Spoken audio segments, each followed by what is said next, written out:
So I just came back from an Alaska trip, and being a rabbi, you're a rabbi full-time, even when you're not with your congregation. Of course, I was excited to spend Shabbat, the Sabbath, in such an interesting place. And it occurred to me that, what do you do when the sun doesn't go down? And everything in your life revolves around when the sun goes down and when it comes up. There's got to be a solution for this. And I had one of the weirdest Shabbats ever in a place where the sun almost didn't go down. We're going to talk about two things. A little bit of how, even in a remote place like Alaska, there is a Jewish community, and there has been since the beginning. And how do they deal with life in such a challenging place? And then the second part is you're going to get an education into why time is important in Jewish observance, and what do you do in places like Alaska or orbit, where if you're going around the Earth in the space shuttle or on the space station, you have a sunrise every 90 minutes. That could be challenging if that counts as a day for you. So we've had to come up with some interpretations of ancient laws and apply them to very modern situations. A lot of the pictures you're going to see in this presentation were shot by yours truly on this here phone, including the one you're looking at right there. That is the Mendenhall Glacier, and to the right of it is Nugget Falls, and that is outside of Juneau, which was one of our stops on there. Now, I was last there 18 years ago, and I can tell you that glacier was a lot bigger in 2006. They do tell me that there's ebb and flow. Some glaciers are actually growing right now, others are receding. It's just the natural order of things. I don't know if it's global warming. I'm not going to get into that mess. All I know is it was a lot bigger last time I was there.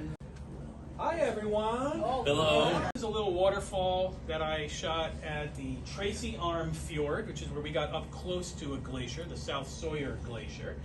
It was basically get off the big boat and get onto a little smaller boat, and they took you right up to this amazing glacier. We got to see big pieces fall off, and seals, and all kinds of wildlife. I thought that was a good backdrop. And the quote here is from the rabbi of one of Alaska's 5 synagogues. The whole state only has 5. 2 in Anchorage, 1.5 in Fairbanks because it's opening soon, and 1 in Juneau. And this is the rabbi in Beth Shalom in Anchorage, which is the name of my congregation just up the street, so it's kind of cool. And he said that we certainly have our own unique problems here.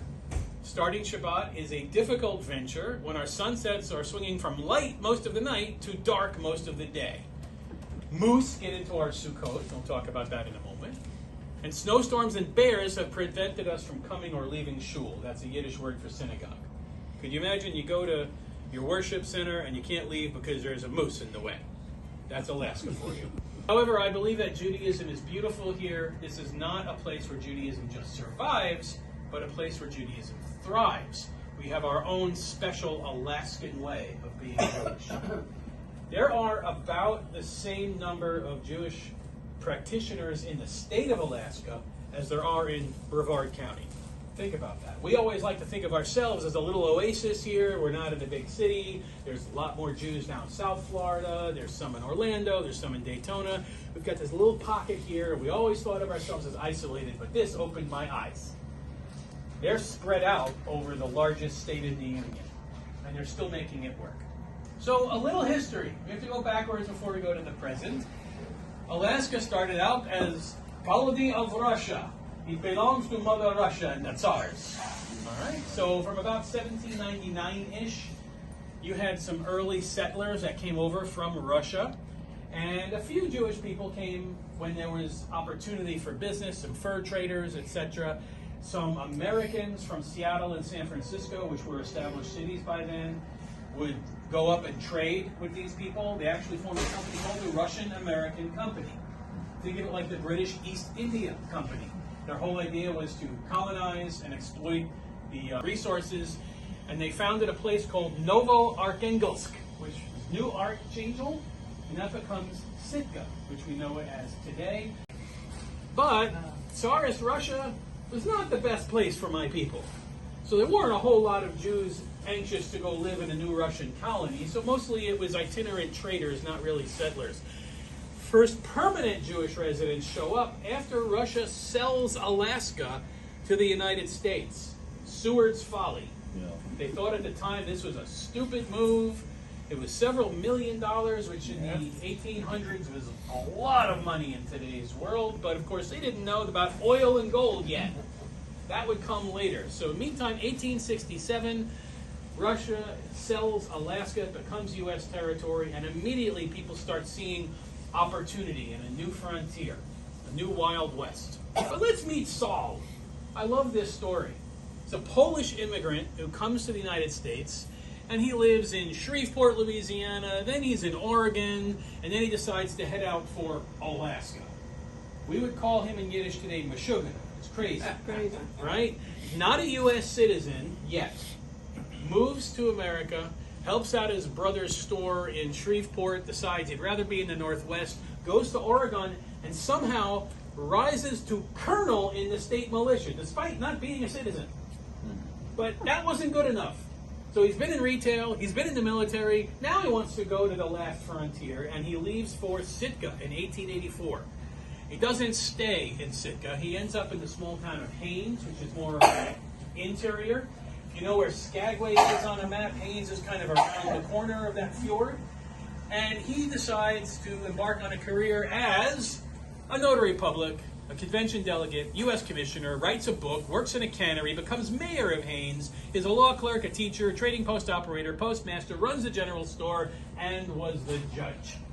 And you look at the bottom left, what a guy, right? Doesn't become a U.S. citizen until 1910. He is one of 4 Jewish people to have a mountain named after him in Alaska. On the lower right, you can see beautiful Mount Rapinski, which is located near his adopted home of Haines, where he was mayor and general store owner and judge and all the other things. So they honor this guy. But talk about ambition and talk about not worrying about finding your calling. He tried everything. We have a history of this family because Rebecca wrote letters to her sister and the rest of her family. And she was very optimistic at the beginning. She says in a letter in September of 1897, there in the Klondike, you know, we will have nothing to do but pick nuggets and shovel gold. And we won't eat any snowballs either, as we'll have lots of nice things to eat. Boy, is she in for a shock. This is a city girl who shows up in Skagway at a company called Cooper and Levy, another nice Jewish company, and they're outfitters. So she's buying some of the gear, and the owner of the store gets his wife and says, come here, you got to see this. Come check out the lady going to the Klondike in a silk skirt. She had no idea what they were in for. They get up there, and in just a month, the letter changes and says, look at the October. So September, she's optimistic they're going to just shovel gold. 1 month later, things don't look so bright here, as they're pictured in the papers. This beautiful Klondike is only good for the very strong and hardworking miners, as anyone who is not brought up from childhood to the hardest kind of labor is of no earthly use here. So while Saul is trying scheme after scheme to get rich, Becky realizes they need money and opens a restaurant in Dawson City. And shortly after, 8 other restaurants open on her street. Because everyone has the same idea. They need money to get home. It's not working out. That fails too, and they finally give up. They survive. They go home more or less empty-handed. And that's the story of the Jewish gold rush. But there's more. Remember, I told you, not everybody went looking for gold. They went looking to exploit the people who were looking for gold. Meet Diamond Lil Davenport, born Honora Ornstein. Nice Jewish girl, or is she? Well, she knew her business. She opened up a, let's just say, a luxury house, as they called it in Skagway. What do people need when they're up there away from their loved ones? They need wine, women, and song, and she's providing the middle of that one. So after the gold rush, she moved to Seattle, and depending on which story you like, she either becomes a maid scrubbing floors, or she opens another house in Seattle, and lives to 93 years old, all the way to 1975 as a gold rush survivor. And she wasn't the only one. In fact, the United States Park Service runs the only government brothel in the country, the Red Onion Saloon in Skagway, which is not actually still used as a brothel today, but the building was, and it's a National Historic Site. So she's a 6 foot tall with a diamond chip in her tooth. So she had a little gimmick, I guess, and decided to be enterprising and go into business for herself. So good for her. Up in Canada, they actually discovered a Jewish cemetery in Dawson City, Yukon. Not exactly a hotbed of Jewish population, but it was a gold rush cemetery. There are 7 people buried in it out of about 200 Jews that we think took part in the gold rush from one time or another. And they've restored it lovingly in the late 1990s. You can visit it today. There's one of the stones from a little later in 1915, so they're using it. But there were about 200 Jewish people, including Becky and Saul, who thought they would go make their fortune. And then you had many more who were helping supply these crazy people who thought they were going to get rich. So Jewish life turn of the century, up at the top, there's an interesting Rosh Hashanah card. It is carved on a walrus tusk. It says, L'shana tova v'tikrachenu, may you be written for a good year. And it has a beautiful picture. It says Nome, Alaska on it from about 1910. That's in the Jewish Museum in New York City now. Be an interesting thing to collect. On the bottom left in Anchorage, you can see that we've got Finkelstein and Shapiro, clothing and tents. They're out there outfitting the people who are coming to this new territory of the U.S. to try and make their fortune. And we've got Kozlovsky's there as well. He's selling hats and clothes. Somebody's got to do it, so we did. And we settled. Today in Alaska, as I mentioned, about 5,000-6,000 Jewish people concentrated in the bigger cities, but also in smaller places, as we're going to see in a minute. They have an Alaska Jewish Museum in Anchorage now. Did not make it that far this trip, but it does cover a lot of the pictures I showed you actually come from their collection. And as you can see in the top right, they even have a t-shirt. So I came prepared for you today. Ta-da! Frozen Chosen. This is Congregation Or Hatzafon, which in Hebrew means Light of the North. And they're in Fairbanks, Alaska, and have the distinction of being the northernmost synagogue. We're going to transition into the time aspect. So you have a little idea. You have a small but vibrant, active, hardy Jewish community up there, but what do you do when all your observances revolve around time? And time, let's face it, is weird up there. I'm going to show you some of those things. You're going to get a little crash course. Don't worry about memorizing anything about why these zmanim are important. Zmanim is just a word that can mean season or time. Sometimes it can mean invitation. And we don't name things really cool in Judaism. We just call things what they are. It's times. We call them times. What are times? Well, for example, the Torah tells us in Deuteronomy, say these words when you rise up and when you lie down. That seems pretty simple, right? When you wake up in the morning, say these things. When you go to sleep. But what time is that exactly? What if I work nights? What if I was at a wedding last night and had a little too much to drink and didn't wake up until noon? Is it still morning? So the oral law, the commentary, the Talmud, all of them try to help make sense of the Torah's commandments and had to figure out what's morning. What's sunrise? Is sunrise when you can first see the sun at the top edge? Halfway? The whole thing is above the horizon? Or is it when you can first see light? We had to take it apart. And that makes a difference in Alaska because some of those things don't even happen this time of year. So nightfall for us, by the way, our Jewish day begins the night before. So tonight when it gets full dark, 9 o'clock-ish here, the calendar actually moves forward 3 hours before the secular calendar does. We move into the next day. Because it says in Genesis, it was evening, it was morning the first day. It was evening, it was morning the second day. Not morning, evening, evening, morning. The sun goes down to the next sun going down, that's a day for us. It's a problem when these things don't line up, as we're going to find out. So how do locals and visitors like me handle this unusual situation? First, I'm going to give you a sprinkling of what some of these times are and how the rabbis over the years have defined it for us. I have an app that will tell me to the minute when things happen based on my location on the planet. I can pull that out and tell you exactly when sunset in Melbourne, Florida is today. Because it's all calculatable now. And people were doing this before computers with paper and pencil, and they worked it all out. But we can, even if it's cloudy and rainy and we can't see that the sun went down, we know exactly what time that is at this latitude. Shachar, which is the first time when you can start seeing some light at the horizon. Anybody an early riser here? Right, so about 5-something in the morning, 5-something you can start seeing the light change. It's not sunrise yet. The street lights are still on, but the sky's turning color to purple a little bit, and you start to see some light, and then the sun will come up at 6-something around this time of year. Then we have Mishay Akir, which is a time when, how do you know it's early enough to start your new day?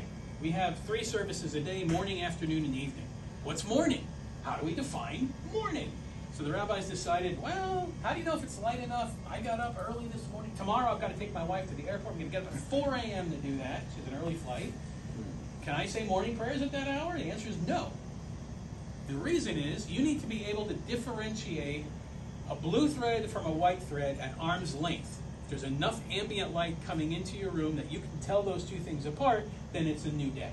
Or, if you don't like threads, because on our prayer shawls we have threads, if I can look at a distance, and I forget what it is, 4 cubits maybe, and I can tell that that person's a friend of mine versus somebody I don't know, I can make out the person's features, then it's light enough to start my day.